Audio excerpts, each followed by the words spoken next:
Good morning. This is Fred Mitchell, Chairman of the Progressive Liberal Party, Minister for the Public Service and Foreign Affairs, and today is Wednesday, the 14th of September, 2022. Today, the House of Assembly meets a short time only to mark the death of the Sovereign Lady Elizabeth II, then we are done with our day's work. There's to be a public holiday on Monday to mark the occasion of the funeral of the lady. The country will be represented at the funeral by the Governor-General, the Prime Minister, and two former Prime Ministers who are Privy Councillors, Perry Christie and Hubert Ingraham. Godspeed to them. So in the middle of dinner last night, after a trip through the Foxhill constituency, the power goes off on the Eastern Road. This is one of the wealthiest neighborhoods in the country with high land taxes and high power bills, but the BPL service is absolute crap. The power goes off at least 3 times a week without explanation. It is simply sickening that from my childhood to now, in one of the most modern countries in the world, we just can't keep the power on.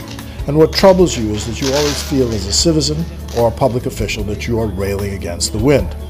I had the same thought as I walked through the Lynden Pindling International Airport and I saw the signs of wear and tear and lack of maintenance everywhere. And our vexing problem is, I wonder, is it only me? Such a beautiful country, but we are jinxed, it appears, when it comes to public management of our affairs.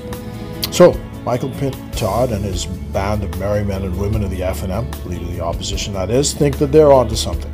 Last week, they were attacking our MPs in a countdown to 16th September. Then, a few days ago, they launched a full-scale attack on the Minister of Housing, JoBeth Coleby Davis. Yesterday, they went up to Abaco, that is, Tuesday, to cry crocodile tears for the domes. These are the same domes that they wasted $6 million on, that people in Abaco hated, that were full of mold and mildew, that could not be saved. And suddenly the folk who 1 year ago were in charge of the country squandered $54 million on friends, family, and lovers on a food program that did not help the poor. Suddenly they have a body of conscience and concerned about domes.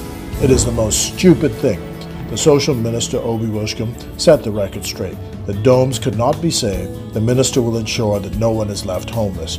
But to be sure, the FNM and Mr. Pintard are seeking to dig up mud, throw it against the wall, and hope that something sticks. But if you watch the counters on social media, not a soul is watching them or paying attention to them. But the idea of the FNM is to keep trash talking, hoping that a gullible public will pay attention to their nonsense. But why should we pay attention to them?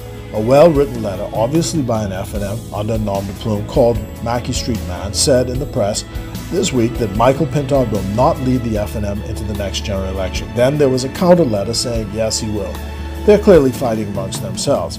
Yes, you have the stupidity of Hubert Minnis on his fool's errand, trying to make a comeback, sabotaging Michael Pintard at every turn. Who wants to support a party that's getting along like cats and dogs? Not me, not you. So here's the message to Michael Pintard and the FNM. Leave JoBeth Davis the hell alone. No smoke there, no fire there. What we see is smoke in your backyard, and all we say is bring the water, out the torch. The FNM is not credible, the leadership has a credibility problem, and the PLP should stay focused on our job. Look neither left nor right, certainly not behind the FNM. God bless you. God bless the Commonwealth of the Bahamas. And on this day, it's still PLP all the way. Sailing takes me away.